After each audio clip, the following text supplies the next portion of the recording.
What's going on, guys? It's me, Fan 2016 here, and today we have the Frontiers of Flight Museum tour video for you guys. I hope you guys are excited for today's video. Welcome to the first of two tours that I'll be doing as part of the Airliners International 2023 convention in Dallas, Texas. I'm super excited to talk about this whole tour in today's video, so without further delay, let's get started. Before we jump into the tour, let's talk about some background information about the Frontiers of Flight Museum. To begin, the Frontiers of Flight Museum is located within the vicinity of the Dallas Love Field Airport, which is southeast of DFW Airport. The museum mostly compromises the history of Southwest Airlines, but you would also find some World War II planes and other fighter planes, as well as some planes during the early stages of aviation. Various aircraft are displayed here, like a Southwest 737-300, a Blue Angels FA-18, a F16 Fighting Falcon, and a whole lot more. Be sure to also check out the website to learn more about their planes on display, as well as their history and mission on what makes this museum one of the best aviation museums in the country. I'll leave the website link in the description below. But nevertheless, I am super excited to attend my first tour of the Airliners International 2023 convention. So without being said, let's dive into my first clip I took just as I was about to prepare for the day. Alright guys, so it's day one of the Airliners convention. Well, kind of like the day before the collectible shows. And looking outside at DFW right now, nice weather outside today, kind of like a bit overcast, but we got some American lineups right there. And yeah, it's like around 8 o'clock in the morning Central Daylight Time. Skylink is going good.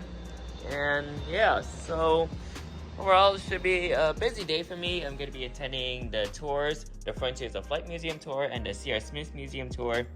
Going to be exciting, and yeah, I'm going to be heading down to get some breakfast, and probably after breakfast I'm going to get the booty bag.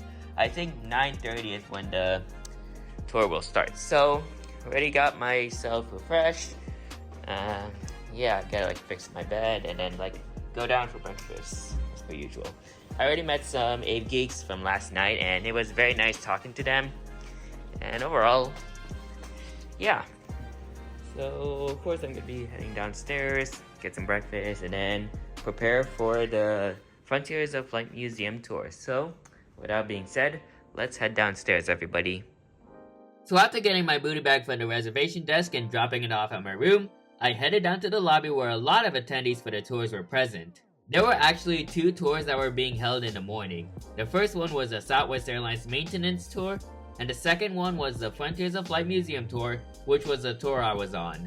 While waiting, I was able to chat with some amazing aviation YouTubers that I came across, including Red River Aviation, Alpine Aviation, and Lefa Lula on Instagram.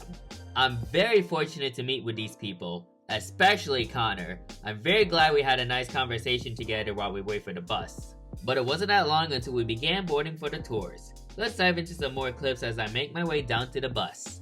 About stocks. I can't do stocks right now. I love investing, but no.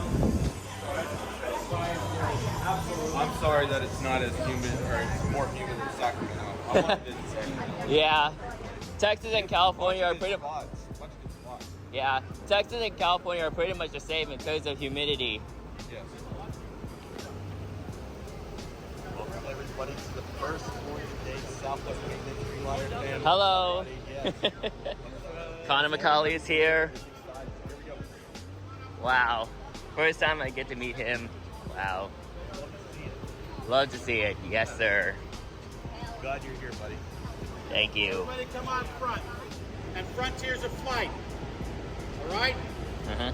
For Southwest, you have to have that release with you. If you do not have the release with you, please have it ready to go when you get stuck. Come on in, guys. This is an active driveway. Move on in, please. Just move on in. Where do you get the release? I've got some copies of release. Did you get it by email? No. Which one are you on? 932 Southwest. Southwest, you're supposed to have a release if you get an email with your barcode. No. You don't get email? Me? American Maintenance at 12 and DFW Ramp at 3 o'clock. They got to get more availability. We'll figure this out when we get there. Everybody's got a barcode you got from Southwest. If you have it, you're supposed to have it printed or have it on your phone. If not... And here we are inside of the shuttle bus. A very packed bus for the morning tours. I'm looking forward to a nice ride to the Dallas Love Field Airport. The ride to DAL was about 38 minutes long, and along the way, I got to see many great sceneries of the Dallas Metroplex area. I was able to film a few clips during the ride, so why don't we roll into those videos?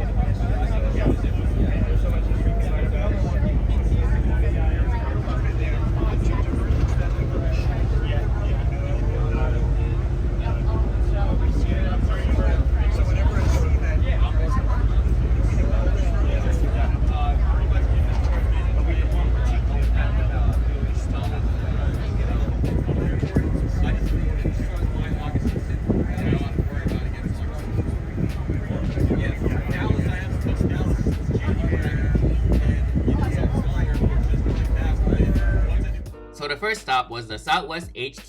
The bus had to drop off the attendees from the Southwest Airlines maintenance tour. Really cool to see the SWA HQ in person. To keep it short and simple, it is a big building. The wait ended up being a bit lengthy, so I did film a couple of short clips of Southwest planes landing in Love Field. It's nice to see Southwest operations at DAL, but here are the clips I took while waiting.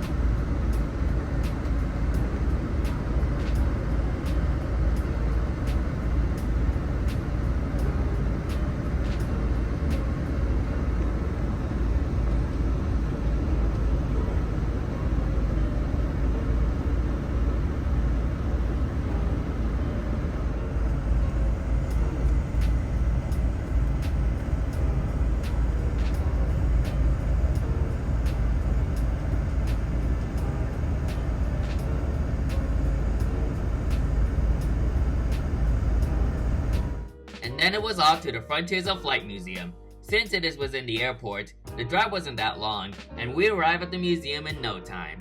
Super excited to see what's inside this museum. You'll be greeted with the tale of a Southwest Boeing 737-300. I'll be talking about that aircraft later once I'm inside. But with that being said, let's kick off the Frontiers of Flight Museum tour here in Dallas Love Field Airport in Dallas, Texas. Let's do it, everybody.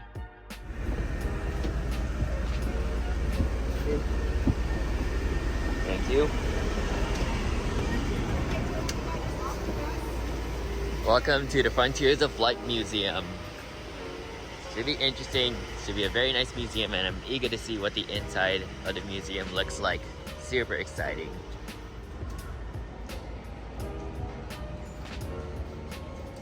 Here we go.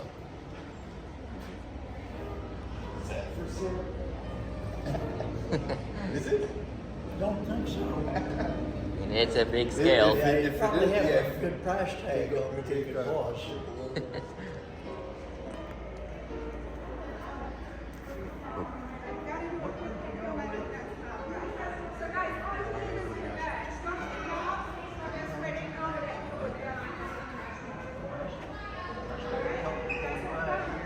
Alright, here we go. Let's head inside and look at the exhibits. Super exciting stuff right here. Let's do this. And welcome everybody to the Frontiers of Flight Museum. Super excited to dive down into all the airplanes that are displayed inside this museum. And overall, as soon as I entered the museum, there's a plethora of airplanes that are displayed right here. All from World War II planes, World War I airplanes, early aviation planes, and a whole lot more.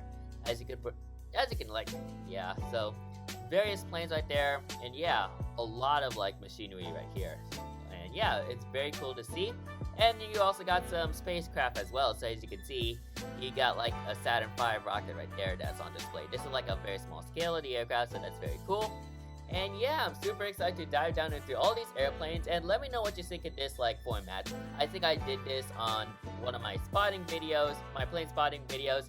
So I do want to also do this on these museum tour videos, so that way it's much more easier for me to do instead of script recording it and talking about every airplane, since that kind of wastes a little bit more time, but I decided to like do this so the process can be much faster. So with that being said, let's get started. So as you can see, this is the first image right there. You can see a plethora of airplanes right there, of course with biplanes, World War planes, and early aviation planes right there.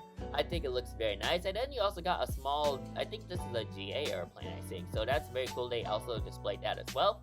And then moving on to our next image, you got like a very cool workshop right there. So you got various tools right there, hammers, sledgehammers, and axes.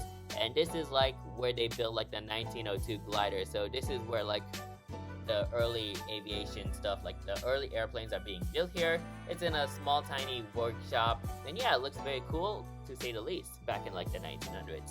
So this is the 1902 glider. I also have another picture coming up that talks about like the 1902 glider. So as you can see, let me try zooming it in. So the 1902 glider, the machine that solved the problem of control. So pretty much how this works is that I think this is like the ailerons. Next up, you do have the rudders, and then you have like the wing itself. It's mostly made out of wood, and like I'm not sure what kind of like material did they use to like make the wings. And yeah, it's very cool. You got like variations right there. So you got one version, another version, and then you got these other versions right here.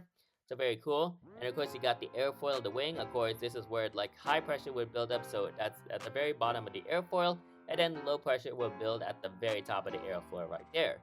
Of course that's being the wing. So you can see this is kind of like a typical design of the airfoil right there. So let me zoom in. And yeah, very cool right there. And then you also got like the early wind tunnels right there. So really cool design on how they built the wind tunnels back then.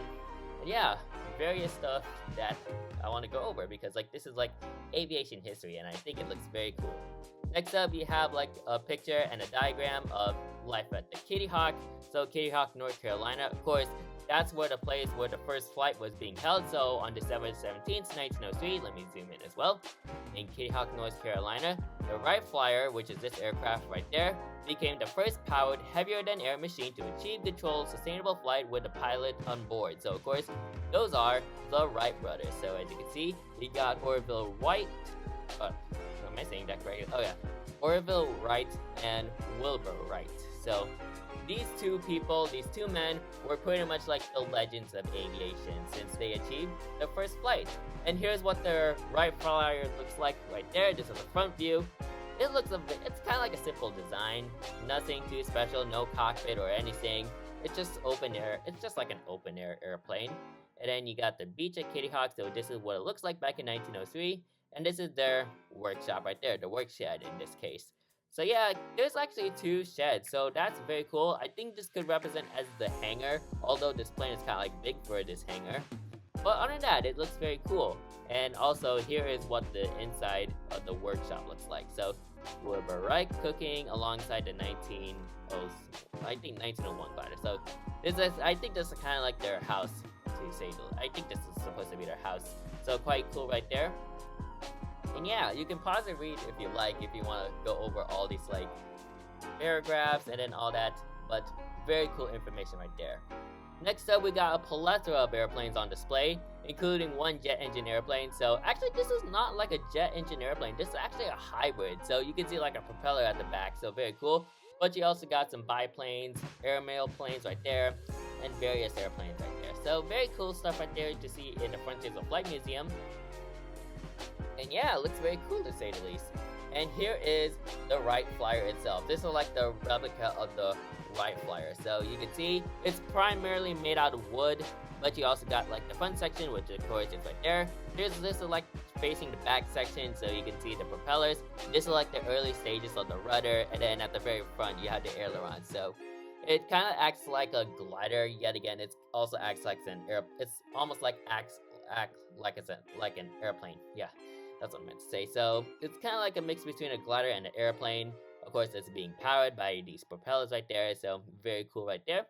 And yeah, it's a very iconic airplane in aviation. Of course, this is where all like aviation began. So it began with this airplane right there. So it's very cool to see this airplane in person. Although I've seen this replica a couple of times, but it's nice to see one in the Frontiers of Flight Museum. So that's very cool right there.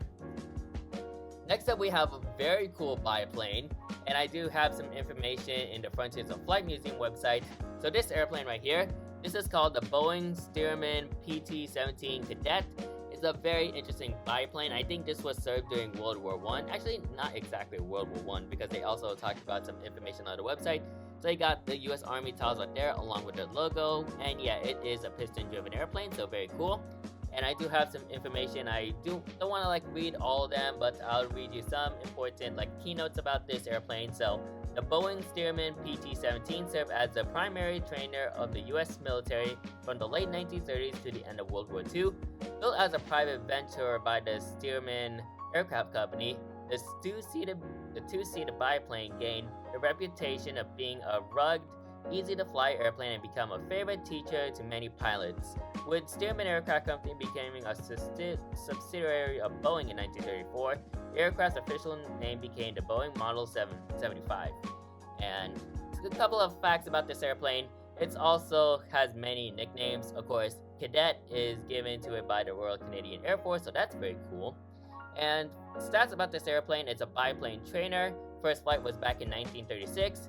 It's powered by one Continental R67057 cylinder air cooler radial piston-driven aircraft piston engine with 220 horsepower. The aircraft weighs 1,931 pounds, and the wingspan is about 32/32.2 inches. Length is about 24.9 inches, and the height is about 9.8 inches. And the performance of this aircraft, it has a max speed of 124 miles per hour, time of altitude 10,000 feet in 17 minutes. So quite an interesting airplane, quite an interesting airplane to say the least. Of course, it can't fly that high of an altitude unlike many airplanes today, but hey, this was a very cool airplane back then. And yeah, it's a very nice trainer for all these military the military personnel who want to go on this airplane back in the 1930s.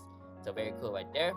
Here is a replica of the B-17 Flying Fortress, and overall, I do like this scale. Not sure what scale this is. Possibly, I'm taking a guess it's like 1:15 or 1:20, but I don't know. But it's a very cool scale, like a scale of the airplane. You got various wears from the propeller blades to the fuselage parts, and you also got the rivets as well.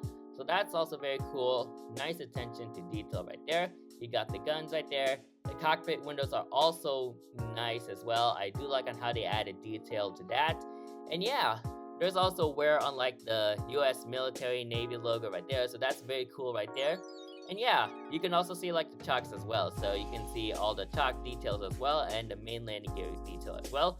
Of course, this is a conventional gear airplane, excuse me. Of course, you got the main landing gear right there at the very front, and then you also got the nose wheel at the very back.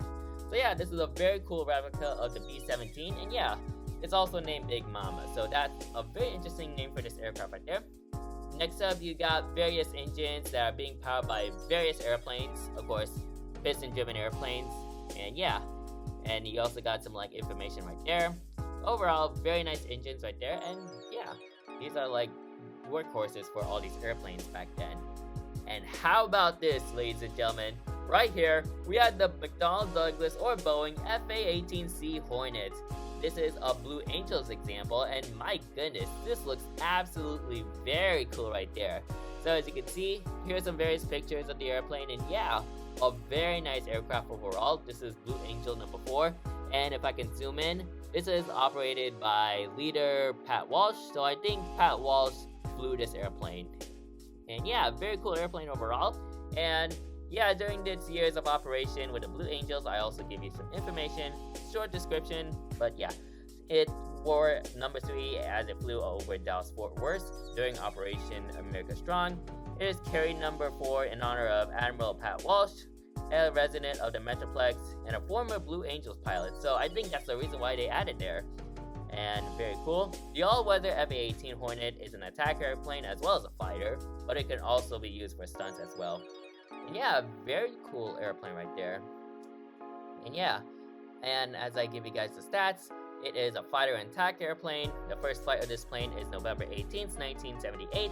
It is powered by two 16,000-pound thrust GE F404 GE 400 low bypass turbofan engines. So those are the engines that are displayed at the very back of the airplane. and the dimensions are its wingspan is 37.5 inches, length is 56 inches, and the height is 15 and then 3.5 inches. And the performance, its max speed is 1.7 Mach. So of course this plane can travel supersonic since it's over Mach 1. So yeah, it's a very fast airplane overall, and they can produce some sonic booms as well. So that's a very cool addition to the museum right there. And as you can see, there's also some stats right there. You can pause and read, of course. I think I talked about this a couple of times, but you can also pause and read if you want to read this entire paragraphs over here. So you can read the entirety of this. So yeah, very nice stuff right there for the FA-18. And I do have a video clip coming up that, yeah, it's coming up shortly. So yeah, really excited to talk about the FA-18 in this next clip. So without being said, let's go into the next clip talking about the FA-18 Hornet. Take a look at this beauty right here. This is the Blue Angels Boeing F-18 Hornet, or FA-18 Hornet. Wow, take a look at that. Very nice color or livery for a FA-18. Very nice. You got the Blue Angels tiles right there and the logo. And this is Pat Walsh, and not sure what the first word means, but I mean, it's military stuff. But wow, this is very cool. You got like this is like the extended piece, like the tip piece of the aircraft right there. Wow, look at that. You got the horizontal stabilizers right there, the dual tails right there, and the afterburners. Let's look at the back of the afterburners. Look at them. Wow, beautiful afterburners. And there's the tail hook right there. So this is the tail hook, and that's what they use whenever they land on carriers. And this is Blue Angel number 4, and I think that could be the registration. Not sure. It's the registration might be 163435. Very cool registration for a Blue Angels aircraft. Yeah, this is where they would like strap on the missiles, but of course this is meant to be like a stunt plane, not a fighter plane, unless they take it to war. But yeah, and very cool. So here's the nose landing gear of the aircraft, Blue Angel seal right there, or logo, and there's the canopy right there. Very nice. And here is the description of the aircraft. You can pause and read whatever you wish. Of course, I did mention on the voiceover, so here it is right there. Very cool. And here are all the specs, or the stats of the Super Hornet. Not Hornet, like, yeah. Very cool stuff right there.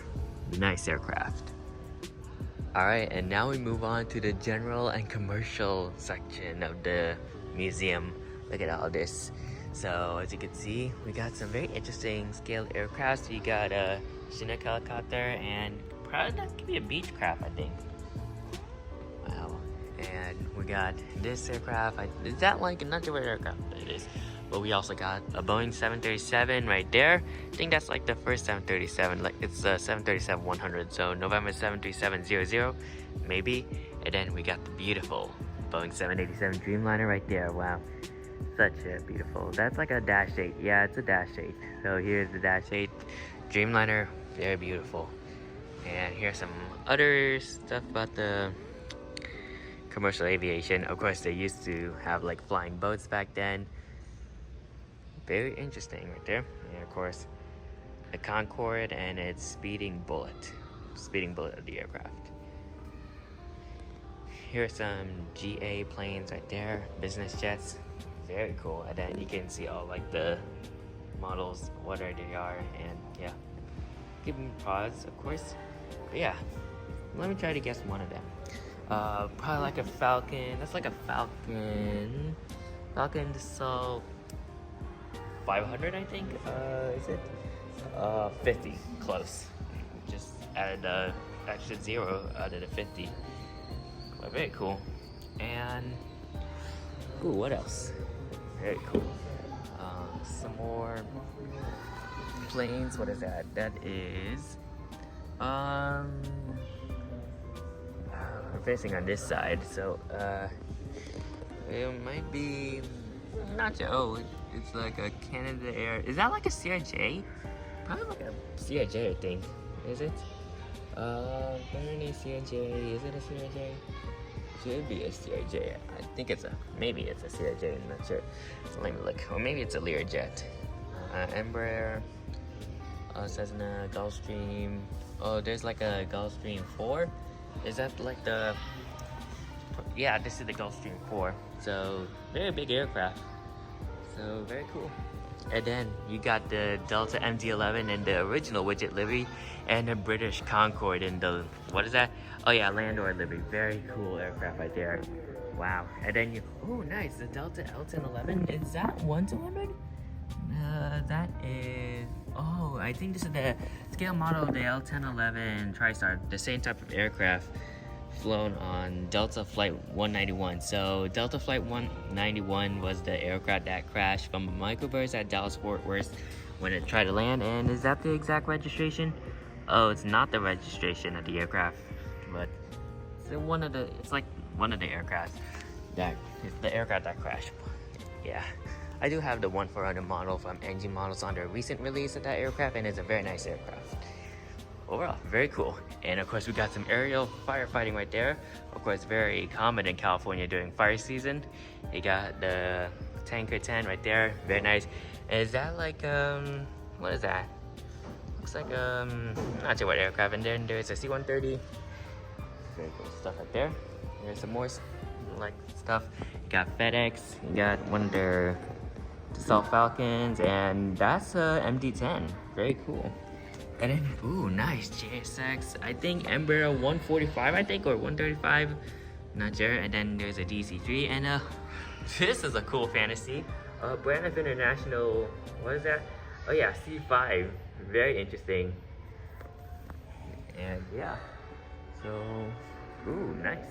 We got like a Japan Airlines 747-100. So this is what the inside of the 747 looks like. So you got the cockpit right there. You got like probably business class. And then you got the lounge here on the upper deck. Of course, lounges were common on 747s back then, but like the 300s and the 400s now have business class on the upper deck. So really cool that the 747 had those back then. And these can be like premium economy. I think these are premium economy seats. So they are arranged in a 2-4-3 configuration, I think. And then moving on to this side, you got like a 2-4-3 configuration over here. And here probably is like economy section, so same configuration as always. And then there's the tail of the JL aircraft. And don't see the registration of this aircraft, but anyway, it is a aircraft. The display with all the interior, so very cool. So here's all the 747 details right there. Let me focus again. There we go. And then the 747 flight deck and the instrument panels of the 747. Very cool stuff right there. And of course, you got all the technical stuff for these aircraft. And of course, I hear like a 737 taking off in the background because I'm in Love Field. Very nice stuff right there. Very cool they have this in the Frontiers of Flight Museum. Alright, moving on to some more pictures. The next picture you're seeing here are dozens of big scale biz jets right here. And overall, I think this display of like model airplanes looks absolutely very cool. You got various business planes like Gulfstreams, Phantoms, Falcons, and a plethora of like, I think CRJs. But very cool design right here. Like this layout, it's very nice that this is also displayed here. And you can see like a flag right there, like a diagram on which aircraft it is that's being displayed here. And they also number it as well. So very cool stuff right here. And yeah, various types of like business jets right here. And yeah, I overall like design. Like I like the design right here. So I'm assuming that could be like a CRJ right here. So kind of like a CRJ business plane right there. And probably just like a ERJ 135 as well. So that's very cool right there. I think this could be like, there's also like a Cessna Citation. I'm not sure where that is.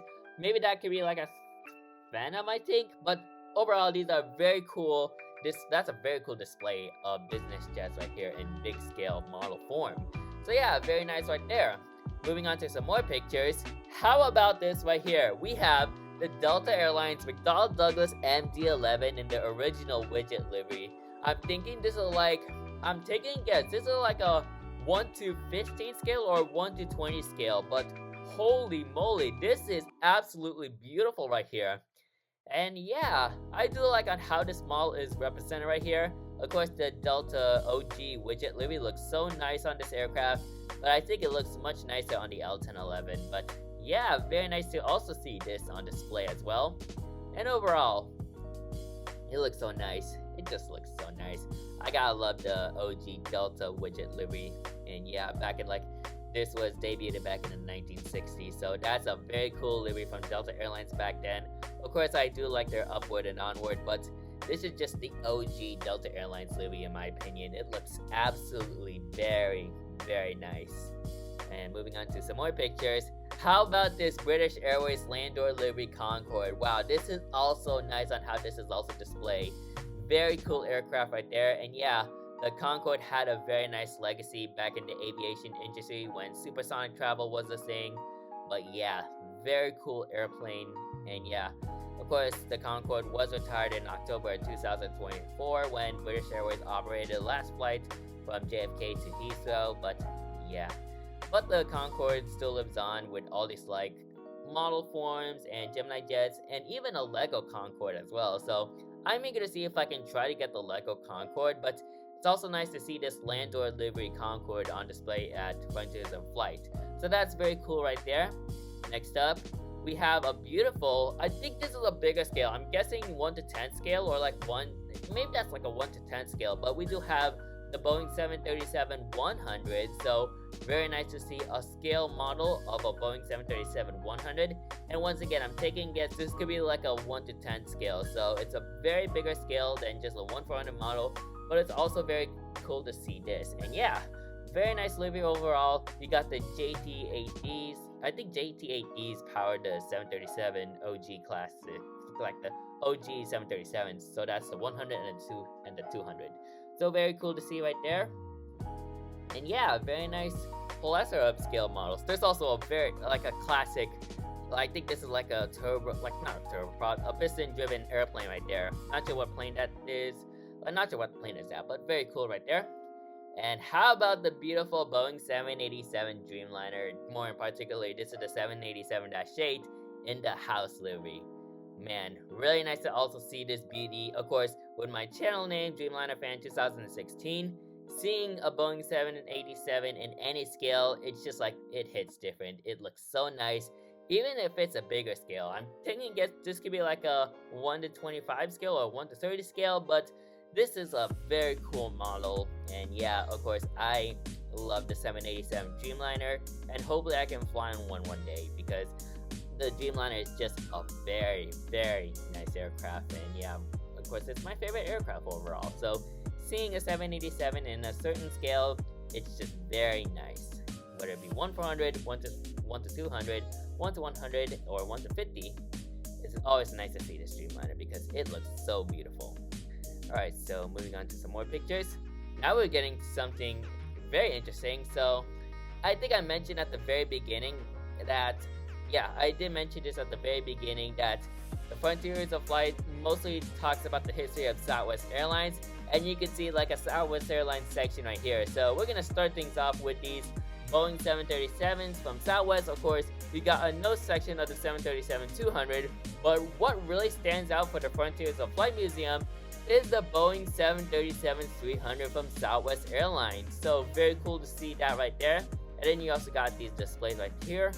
And here it is, the Southwest Airlines Boeing 737-300, named the Spirit of Kitty Hawk. So this aircraft is very special to Southwest Airlines because this is the first Boeing 737-300 in their fleet, registered November 300 Sierra Whiskey. So it's nice that they displayed this airplane here in the Frontiers of Flight.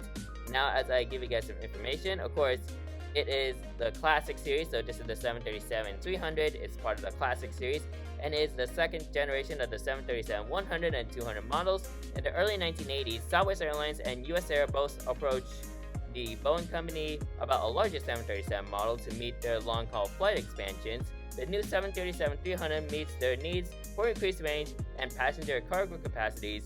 With quieter and more powerful engines, the 737-300 produces fewer pollutants than earlier engines. So that's very cool right there. And the aircraft type, of course, it's a commercial airplane because it's a 737. The first flight of this aircraft is February of 1984. It's powered by two GE CFM56 turbofan engines.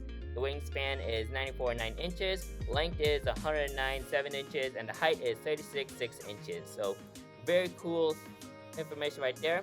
And the performance, it has a speed of Mach 0.82, so it's a what is that? Oh, I kind of had that thing on top of my head. Oh yeah, transonic flight. So it's a transonic aircraft, and the range of this plane is 2,255 nautical miles. So it doesn't really travel as far as compared to the 700 or the 800 or the Maxes. But overall, I think this is a very cool plane they have. And of course, once again, this is Southwest Airlines' first 737-300, named the Spirit of Kitty Hawk. And here is some more information right there, so you can pause and read whatever you like. It shows various images of like the 737-300 right there. So this is them landing. This is the plane landing in Dallas Love Field. And I think this is the picture on when she's being displayed at the Frontiers of Flight Museum. So very cool stuff right there. And yeah, nice to see this aircraft in person, more particularly the first 737-300. So very nice to see this airplane. I think I've been wanting to see the first Southwest 737-300 ever since I saw these images on the internet. So it's really nice to see this airplane in person. So that is absolutely very cool. And I'm gonna be moving on. So that'll stop for the video clips, the pictures right there, because I got a video clip, yeah. So I got a video clip talking about this airplane. So yeah, I'm excited to dive down into those video clips. So with that being said, let's go into the video clips of the Southwest 737-300. Alright guys, and here is the Southwest Airlines Boeing 737-300 named the Spirit of Kitty Hawk. Registered November 300 Sierra Whiskey. This is Southwest Airlines' first ever Boeing 737-300. Really cool aircraft, and they were the launch customer of the 737-300 as well. And as you can see by all this description, you can see, here it is. So November 300 Sierra Whiskey made its first flies on August 15th of 1984, and it's delivered to Southwest on November 30th of 1984. And she had like a total of, she logged 83,132 hours of flights over 77,301 cycles. So this aircraft flew a lot with Southwest back then. Very cool aircraft to say the least. And the 737-300s are known to be part of the 737 Classics. And here is their heart logo back then. Very nice. I ain't delivering people no food if I can't find me. And here it is inside. Wow. Look at all of Southwest's history. You got Nevada 1, New Mexico 1, and then you also got Moore's Air, which is a very interesting aircraft or airline. Here's a Southwest. Here's another Canyon Blue aircraft. Yeah, here's the Spirit of Kitty Hawk back in the desert livery. And how about this? This is a very cool motorcycle. The pilot's bike. Very interesting. And yeah, very cool motorcycle right there.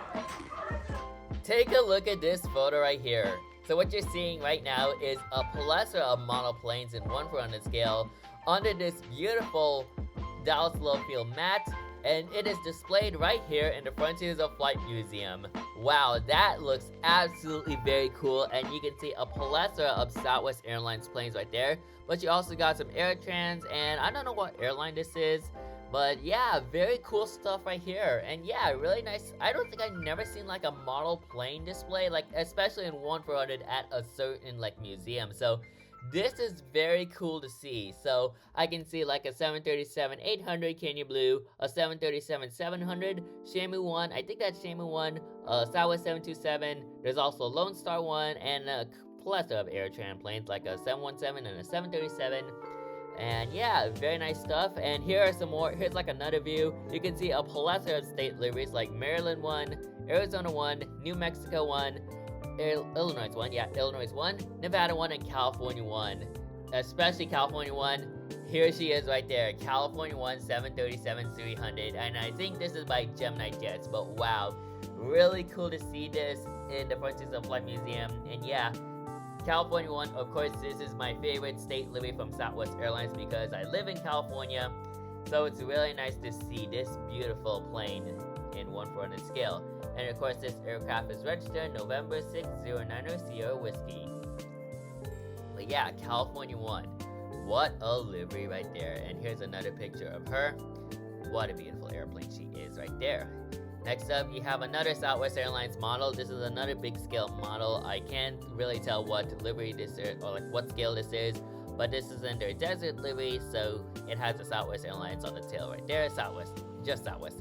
They also have a iteration where there's a Southwest on the tail and the airlines on this part of the fuselage right there, so that's very interesting right there. But yeah, this is another big scale Southwest Airlines plane. And here's another California one, but this time she sports a Kenya blue livery, so really nice. Wait, did that 1/400 model like that? Yeah, it did have the Kenya blue livery on the 1/400.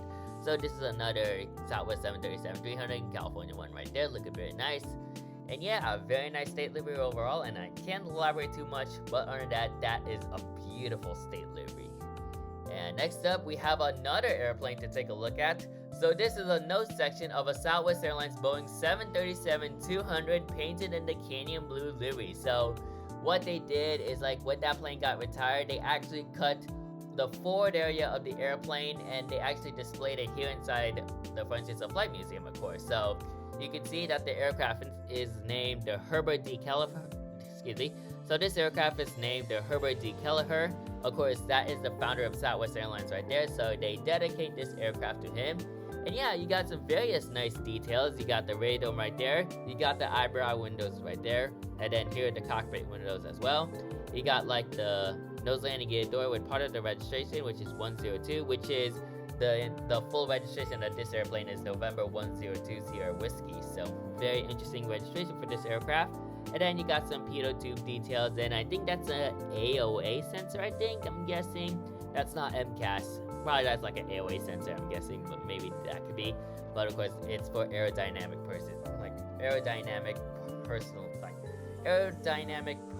purposes. There we go. Purposes only. So aerodynamic purposes only for these like stuff right there. And yeah, very nice to see right there. And then here's the description of this 737-200.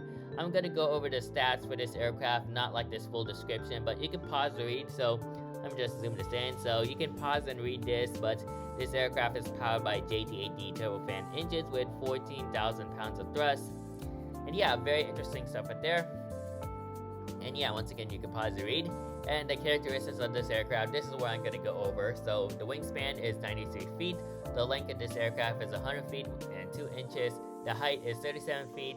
The weight is 117,000 pounds max. Now, I think this is referring to empty weight of the aircraft. So that's what I'm kind of guessing right there. And the speed of this aircraft is 586 miles per hour, which is the maximum speed for this aircraft. So very nice information right there. And yeah, once again, we can pause and read, so you can read this entire section right there. And here's the inside of the cockpit of the 737-200 that you saw.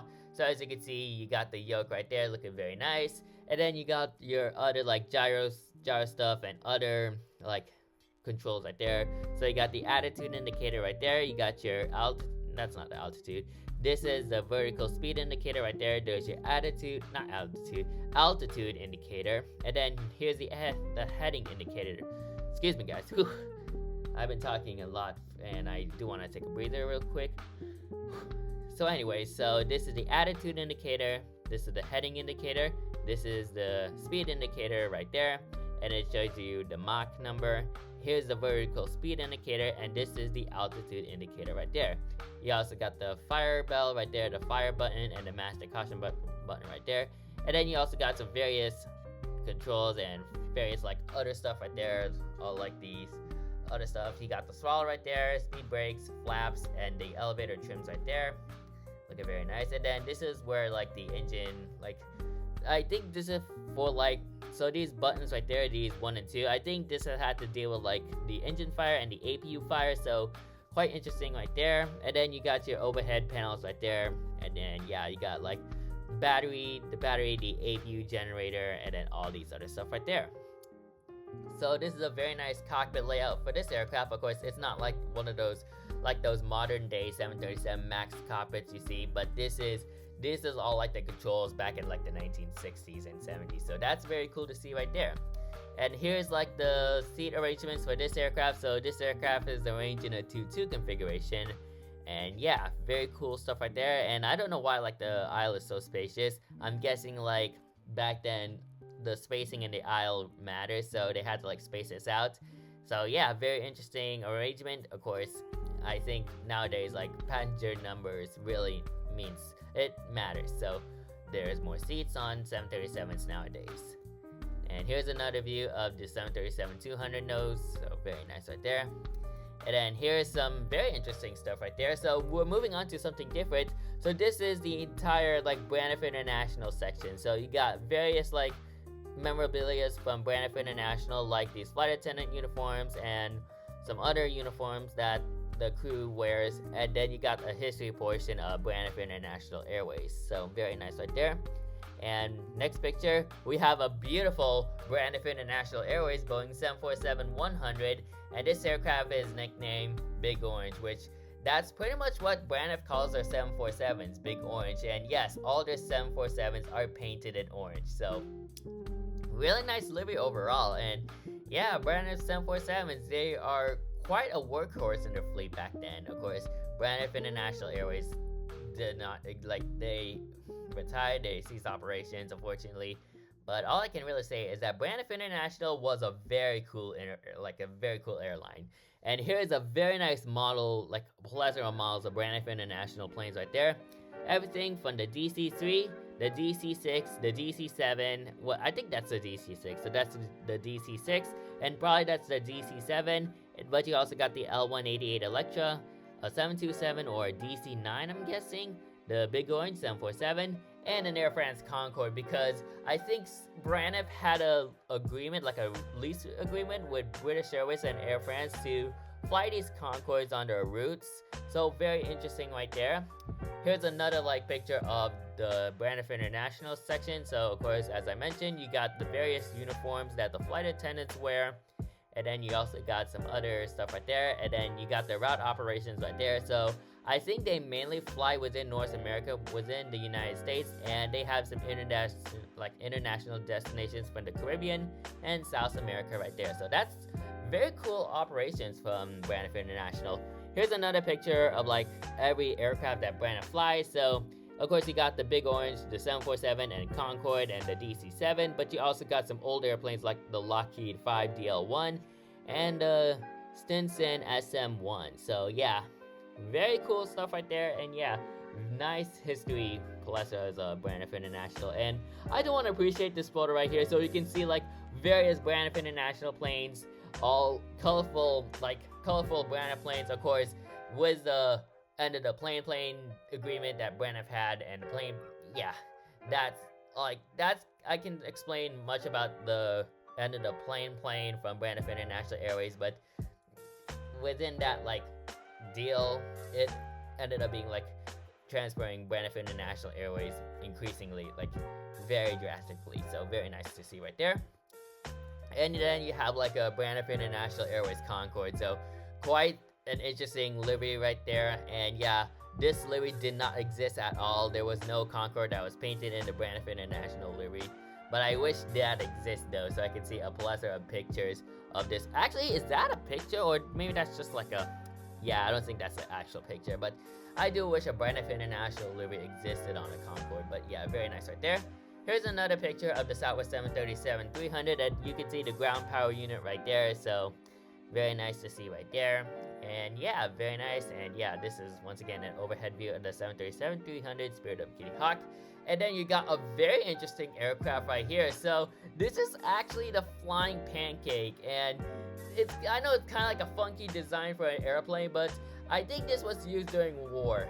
And yeah, quite an interesting... I decided to get this picture because the overall like shape of the plane looks so wacky and weird, but for me, I think it looks very interesting in a cool way. And I also got a picture of like the history right there. So the real aircraft is named the VOT V173 Flying Pancake. And yeah, this plane is like one of a kind. And yeah, let me go over some history. Like I can read I would like to read this entire thing, but I want to point out the key elements of this, like highlights for this, like highlights of this whole paragraph, or yeah. So this aircraft is designed by Charles Zimmerman, featured a dish-shaped all-wing design, a potential space saver aboard aircraft carriers, and the V-173 flew 131 hours to test the design, mainly with test pilot Bonte Guyton, if I'm pronouncing that correctly, at the controls. Two 80 horsepower Continental engines powered the V-173, driving large counter-rotating propellers located at the outer edges of the aircraft's body and give the aircraft a top speed of 138 miles per hour. And as you can see by the stats, I'll read you the stats. So the main role for this aircraft is proof of concept aircraft, so that's basically it. Once again, manufactured by Vought. The first flight of this aircraft is November 23rd of 1942, and it's retired on March 17th of 1947. So that aircraft, while it lasted a plethora of years, it didn't last for like a decade. So the status of this aircraft, the program was in fact canceled, so unfortunately. The primary users was the US Navy, and the number of aircraft built, 1. So yeah.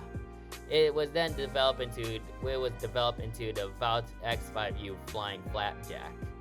Yeah, that's a very interesting aircraft. While it didn't last too much, once again, this aircraft did not last for a decade, but it's very cool to see this airplane at the museum. So yeah, that is the flying pancake for you.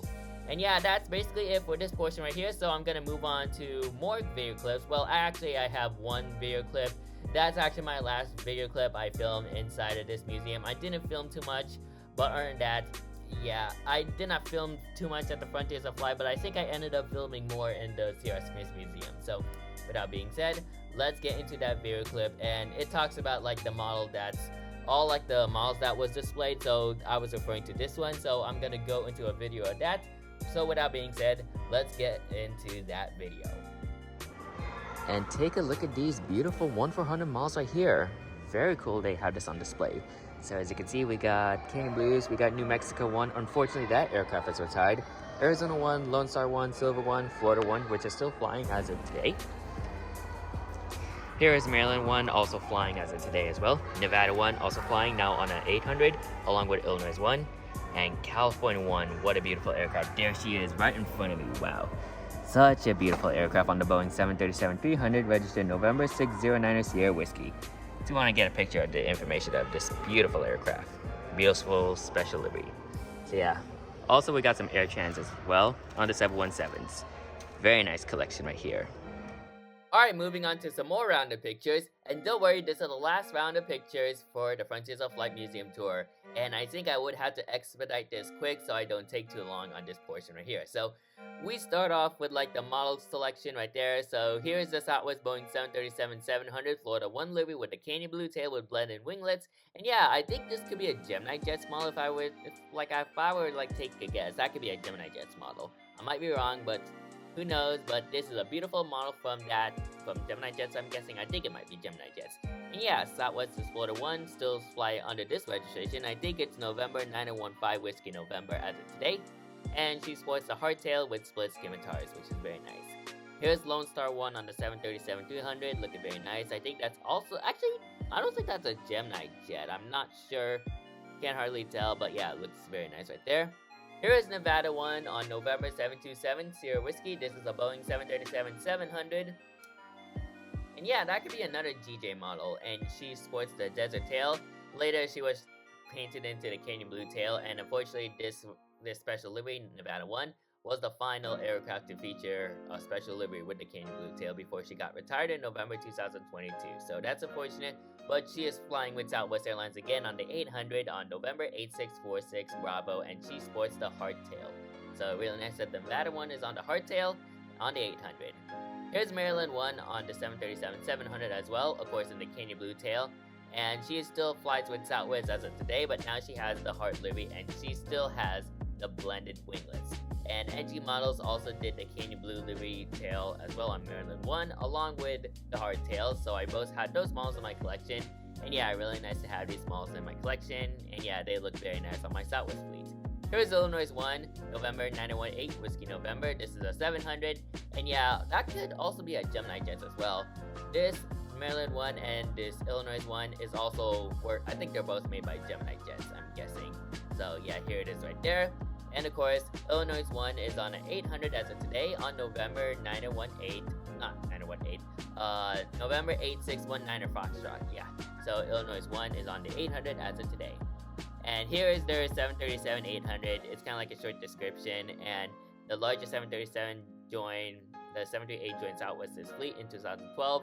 And this is actually a fictional registration, November 800 Whiskey November. I ended up looking this on Google, and that registration does not exist at all. And normally Southwest 738s would start with the November 86 registrations and then all the other numbers and such and letters. So yeah, that's quite interesting. It's a fictional registration. Once again, there's no such thing as a 737-800 from Southwest registered November 800 Whiskey November. And I think this is the model right here. Maybe that could be a Gemini Jets as well. But yeah, very nice model right there. Here is the entrance and exit to the Frontiers of Flight Museum. So this is where I would enter. And later when the bus arrives, I would exit the museum right there. Yeah, very quite interesting. There's some people waiting for the bus right there. And here's what the inside of the Southwest 737 looks like. As you can see, there's a lot of Southwest history. I think that's a picture of the 300 aircraft delivered to Southwest on August 11th, and I think 1999 if I were to guess. Here are the Shamu planes. Of course, Southwest had a partnership with the SeaWorld Foundation, the SeaWorld company, and they painted one of their planes in Shamu 1 and Shamu 2. And I think there's also Shamu 3 as well, so very interesting right there. You also got a plethora of like pictures of Southwest planes as well. Here's the Southwest 737-700. I think that's a Canyon Blue 300, I'm guessing. November 74794 Sierra Whiskey. Not sure if that's registered on a 700 or an 8, like a 700 or a 300, but looking very nice. Here's some more various like pieces of like memories of like Southwest memorabilia stuff, like all these pictures, newsletters, and all that, looking very nice. And here's the window view of like the 300. As you can see, there's a CFM 56 7B engines right there. I think they're 7Bs, or maybe they're like different engines, but there's CFM engines right there, looking very nice. Here's another picture of that. Here's the tail of the Canyon Blue plane on the 300, November 300, Sierra Whiskey once again, that's the registration. And yeah, the Canyon Blue plane looks absolutely nice, and yeah, unfortunately these like planes, these Canyon Blue planes are gonna be gone soon, so catch them if you can.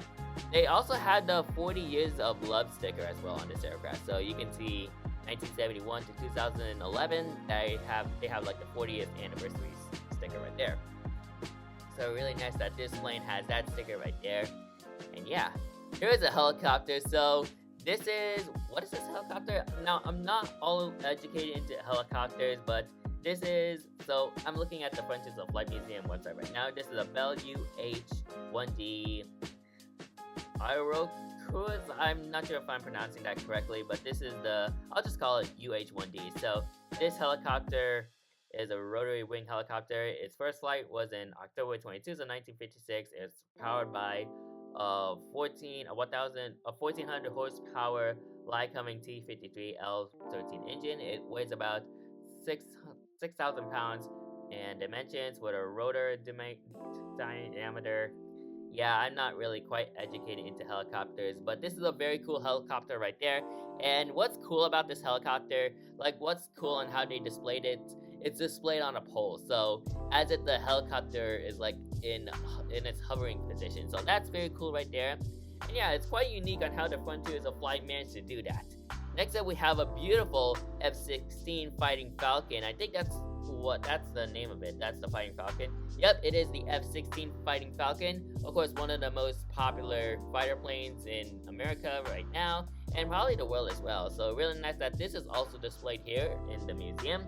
Of course, this aircraft is mostly, its main role is for like combat operations. Its first flight was back in August 8th of 1977. It's powered by one Pratt & Whitney F100 PW220 turbofan engine.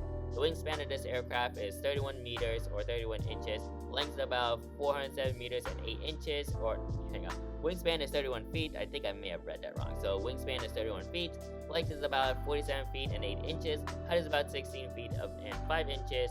And the speed of this aircraft is 1,319 miles per hour. So yeah, this aircraft can fly fast. But yeah, it was a very interesting livery, I will add. So it's kind of like a camo, like a jungle camo livery for this aircraft, so that's very cool right there. And here is the engine of the CFM56 for the 737-700, not 700-300, looking very nice. I ended up sitting on the engine and yeah, posed a picture, so that's very cool right there.